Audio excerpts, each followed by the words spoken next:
Puji syukur kita panjatkan kehadirat Allah Subhanahu wa Ta'ala bahwasannya pada hari ini kita diberikan kesehatan. Perkenalkan, nama saya Dr. Lia Yulianti, STRK BDN SKM UKM dengan NIDN 0412078004. Saya merupakan dosen pada program studi sarjana terapan kebidanan dan mengampu mata kuliah asuhan kebidanan remaja dan pranikah dengan kode mata kuliah BDS 020315 dengan jumlah SKS 3 SKS. Untuk capaian pembelajaran pada mata kuliah ini sebagai berikut. CPMK 1 mampu mengungkapkan perubahan anatomi dan fisiologi pada pubertas. CPMK 2 mampu menganalisa konsep kesehatan reproduksi remaja. CPMK 3 mampu melaksanakan konsep keluarga berencana.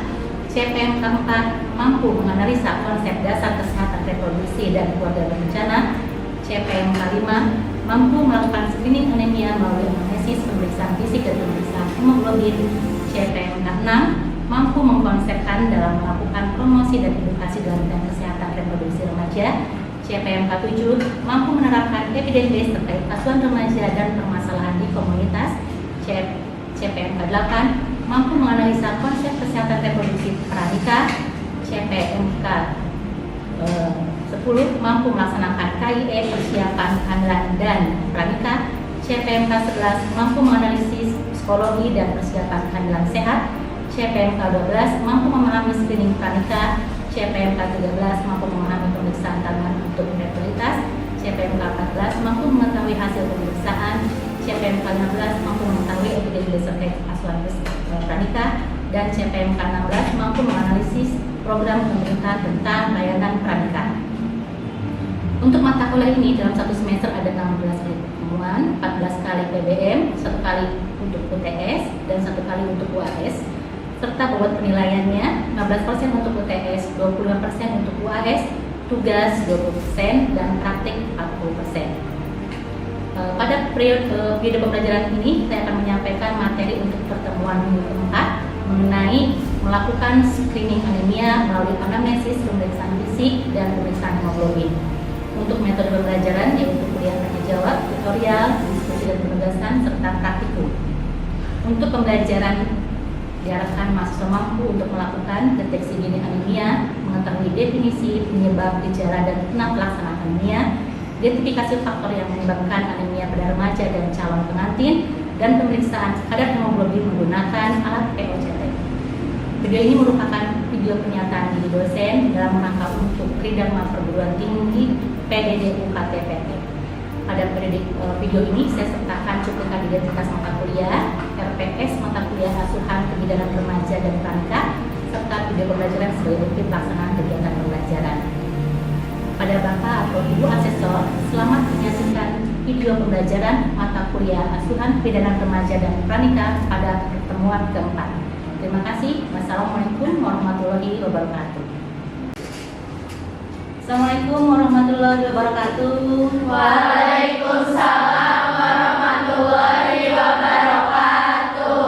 Bagaimana kabarnya semuanya? Alhamdulillah baik. Oke, hari ini kita akan memulai kembali untuk belajar di pertemuan keempat ya dengan mata kuliah asuhan kebidanan remaja dan pranikah.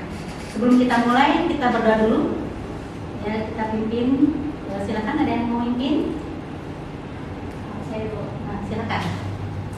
Sebelum memulai pembelajaran pada pagi ini, mari kita berdoa sesuai kepercayaan masing-masing. Berdoa dimulai. Berdoa cukupkan. Oke, baik. Sebelum mulai, Ibu absen dulu ya. Iya, Bu. Ada yang tidak masuk? Ada semua, Ibu. Iya, semua. Ini sudah absensi semua? Sudah. Oke, baik, kita mulai. Materi kita kali ini adalah melakukan screening anemia melalui anamnesis, pemeriksaan fisik, dan pemeriksaan hemoglobin. Nah, ada Adapun untuk capaian pembelajaran kita kali ini, kita sudah masuk ke sub CPMK kelima, ya, pertemuan 4. Kemudian pokok pembahasannya juga di sini kita akan melakukan screening anemia melalui anamnesis, pemeriksaan fisik dan pemeriksaan hemoglobin. Nah, berarti bahasan pokok kita pertama adalah tentang anemia. Ada yang tahu tentang anemia? Apa aja? Silakan. Anemia itu kondisi ketika hemoglobin dalam darah lebih rendah dari nilai normal, sehingga kemampuan darah untuk mengangkut oksigen ke seluruh tubuh berkurang. Iya. Jadi intinya apa anemia itu? Kurang darah. Di sini ada yang kekurangan darah nggak? Ada. Siapa? Saya Bri. Udah diperiksa belum? Sudah. Ada yang belum, ada yang sudah. Kalau diperiksa nanti kita akan tahu bahwa KB kita rendah atau normal, ya. Oke, betul ya yang sudah disampaikan bahwa anemia ini merupakan salah satu kondisi di mana jumlah sel darah merah kita itu kurang, ya, di bawah normal. Ya, adapun untuk batasannya pada remaja perempuan itu normalnya di atas 12 gram per dl. Kalau untuk yang remaja laki-laki berapa? 13. Kalau yang mengalami anemia ini akan mengakibatkan banyak hal, gejala-gejala yang ditimbulkan. Karena kan bukan kondisi yang sehat, ya. Siapa yang tahu gejala anemia? Apa itu? Tubuh terasa lebih lemah karena sel darah merah atau hemoglobin di dalam darah turun. Oke, betul tidak? Betul. Tahu dari mana betulnya? Dari belajar. Dari belajar. Oke. Bagus ya. Kita harus tahu bahwa beberapa gejala tersebut tentunya juga dipengaruhi oleh beberapa faktor penyebab, ya. Yang banyak terjadi itu penyebab kenapa? Ya, silakan. Karena kurang zat besi, Bu. Zat besi itu dapat dari mana aja? Dari makanan bisa. Taunya makanannya apa saja? Buah-buahan, Ibu, sayur-sayuran yang bergizi. Oke, itu yang dari buah-buahan dan sayuran. Ada yang lagi yang lainnya? Suplemen juga. Ada suplemen, ada lagi? Baru nabati. Perlu nggak hewaninya? Perlu. Lupa ya. Hewaninya apa aja biasanya yang dibutuhkan? Oke. Selain mati ampela? Seri. Apalagi selain mati ampela? Ikan, Ibu. Ikan. Ada lagi? Daging merah. Daging merah, ya. Itu ternyata banyak ya. Tadi pagi makan apa? Sayur sop. Sayur sop. Ada apa di dalamnya? Ada wortel. Terus ada apa lagi? Cheese. Terus Ada korma, ada jamurnya. ada hewaninya nggak di situ? Ada yang berayamnya. Nah, itu udah cukup belum? Cukup. Bagus ya kalau seperti itu. Jadi itu contoh, ya. Nah, kalau kita kekurangan zat besi karena asupan makanan yang tadi disebutkan itu kurang, tentunya akan mengakibatkan anemia. Di sini disebutkan kehilangan darah, menstruasi juga menyebabkan anemia, ya. Bisa nggak itu menyebabkan anemia? Bisa. Karena mengalami menstruasi, ya. Kita juga harus mengganti nutrisi, ya, makan makanan yang bergizi, ya. Nah, adapun pola makan yang tidak seimbang itu juga akan mempengaruhi asupan gizinya menjadi kurang. Ya, jadi jangan sampai nanti asupan makanannya cuma itu aja paginya, ya. Siangnya contoh makanan yang nggak bergizi apa? Siangnya sebelah. Mie. Malamnya mie lagi. Jadi kan kurang seimbang. Ya, jadi kita pastikan bahwa makanan setiap kita konsumsi pagi, siang, malam itu harus seimbang. Ada zat besinya, ada vitamin B12-nya, asam folat, ya. Itu harus seimbang sehingga kita tidak mengalami defisit zat besi. Ya. Next. Untuk selanjutnya, ya. Tadi gejala sudah disebutin, ya. Pernah tidak mengalami gejala seperti kelelahan, pusing, sakit kepala, kelopak mata pucat, sulit konsentrasi, kemudian ada penurunan nafsu makan, ada nggak? Siapa? Saya pernah ibu. Semua pernah? Kalau diperiksa semuanya ya. Anemia apa enggak nih? Gitu. Atau misalkan lagi stres, kurang tidur. Nah, itu semua data subjektif, ya. Harus dibuktikan dengan pemeriksaan data objektif. Itu dengan pemeriksaan AB. Ya, ini penting ya. Karena selain kita juga mengantisipasi dengan mengkonsumsi makanan yang mengandung zat besi, suplemen ya dan sebagainya, kita juga harus rutin periksa diri. Tapi ketika ada keluhan-keluhan yang tadi disebutkan, itu sebagai deteksi dini ya. Faktor resiko, ada yang tahu faktor resikonya apa saja kalau misalkan mengalami anemia? Saya Bu, mungkin status gizinya yang kurang seperti kebiasaan hidup yang tidak sehat, meminum kopi atau teh setelah makan, kurang aktivitas fisik juga Bu. Ya, kali sekarang banyak kopi kekinian ya. Iya. Siapa yang senang kopi? Saya. Semuanya. Ya, hati-hati dengan lifestyle ya. Karena lifestyle juga akan mempengaruhi asupan zat gizinya. Ya, karena pola makan yang tidak seimbang atau diet yang tidak sehat ya, karena terlalu ketat. Di sini ada yang diet tidak? Nggak ada yang diet? Jangan ya, jangan sampai ada yang diet makanan karena masih dalam pertumbuhan. Remaja, pranikah itu masa pertumbuhan mempersiapkan diri untuk kehamilan. Jangan sampai kurang gizi dan anemia. Begitupun dengan menstruasi berlebihan. Ada yang haidnya banyak di sini? Berlebihan tidak menstruasinya? Kalau berlebihan itu bisa mengakibatkan kehilangan darah yang banyak dan akibatnya zat besinya juga akan berkurang. Ya. Kemudian juga ada penyakit kronis di mana ada kegagalan dalam pembentukan sel darah merah. Pilihan penyakitnya tadi pernah dengar? Ya, seperti itu. Kemudian status gizi yang kurang atau obesitas, ya.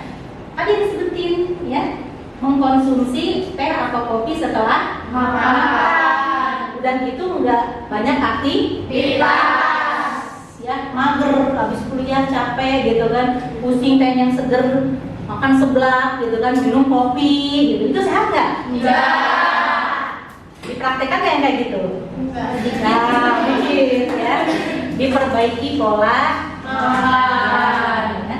Dan jangan lupa juga meminum tablet tambah darah ya, untuk mengurangi resiko terjadinya anemia. Ada yang mengkonsumsi tablet tambah darah? Ada Ibu. Ada, bagus ya. Terus di konsumsi. Ada keluhan nggak pada saat minum itu? Ada sih Bu. Anjir, ada mual, anjir gitu kan.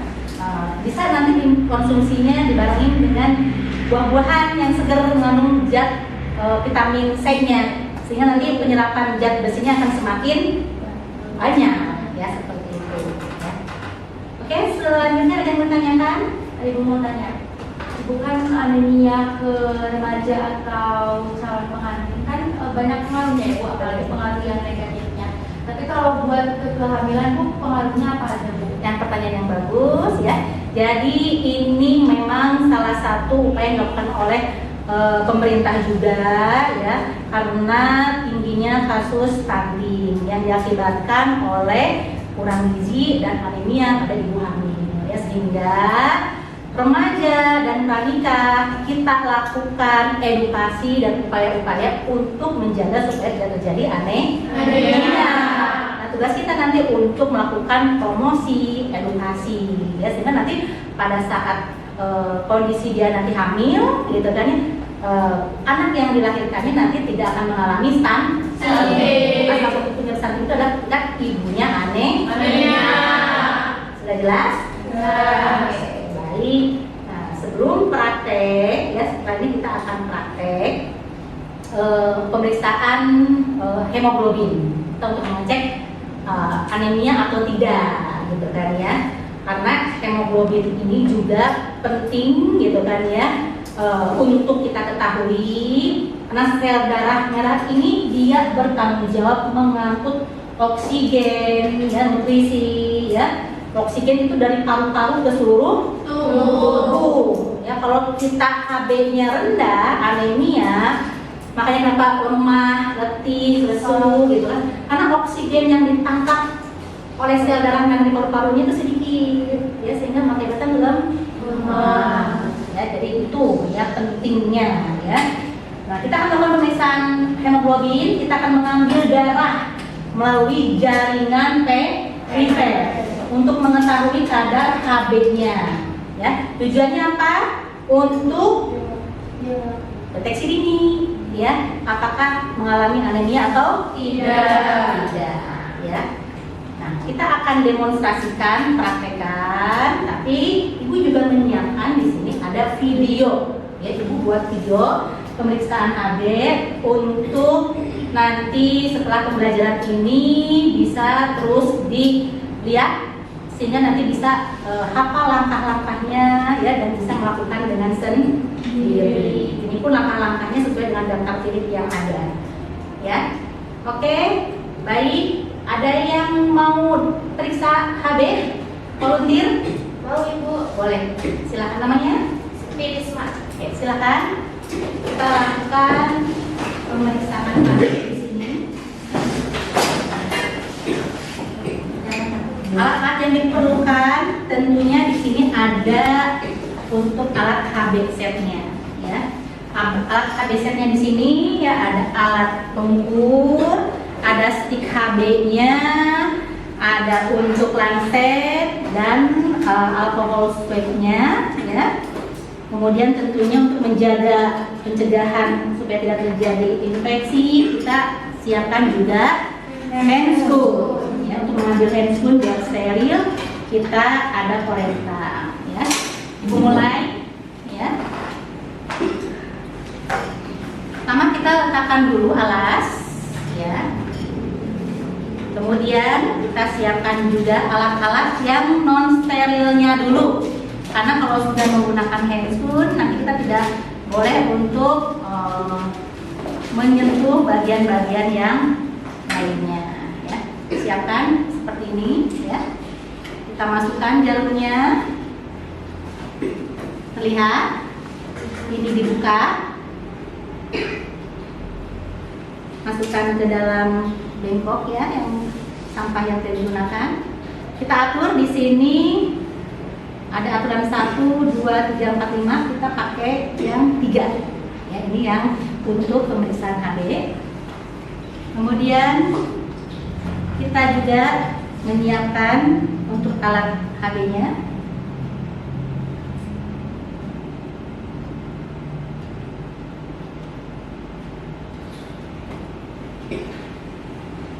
Stick Hb-nya.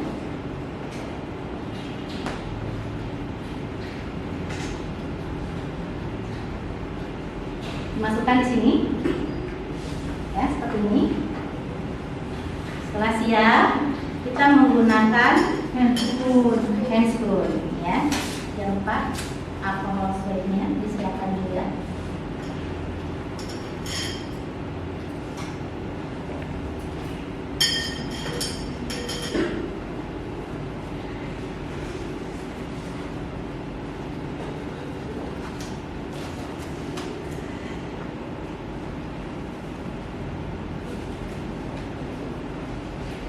Kanan dan kiri menggunakan handscoon.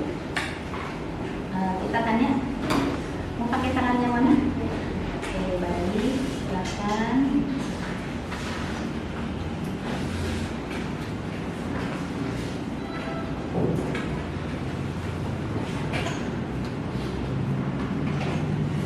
Bismillah.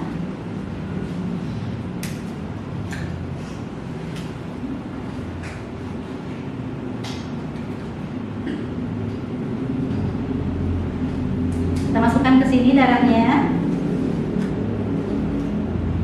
Akan ditekan lagi. Oke, di sini normal, ya. Berapa ini? 16, tadi normalnya berapa kalau perempuan? 12. Ya, berarti normal. Ya, dari pemeriksaan HB-nya. Seperti itu. Sudah jelas? Oke, baik. Sekarang kita bereskan kembali alat-alatnya. Jangan lupa kita lepaskan handscoon-nya. Ya. Kemudian kita tutup kembali alat-alatnya. Ya. Seperti itu. Oke. Selanjutnya, silahkan kembali lagi. Adapun salah satu cara untuk pemeriksaan, tidak hanya pemeriksaan dengan pemeriksaan HB saja, ya, tapi kita juga bisa lihat pengunjung pipa. Nah, siapa yang pucat di sini? Coba lihat temannya. Coba ini ke depan satu orang. Nah, kita lihat pengunjung pipa matanya, ya. Caranya, ada bisa lihat ke atas matanya. Nah, 2 jempol kita tarik ke bawah. Lihat, apakah anemis atau tidak, pucat atau tidak. Ini warnanya kemerah. Ya, jadi tidak anemis. Bisa gantian dengan temannya sebelah. Coba lihat, temannya pucat nggak? Coba dilihat penunjukannya.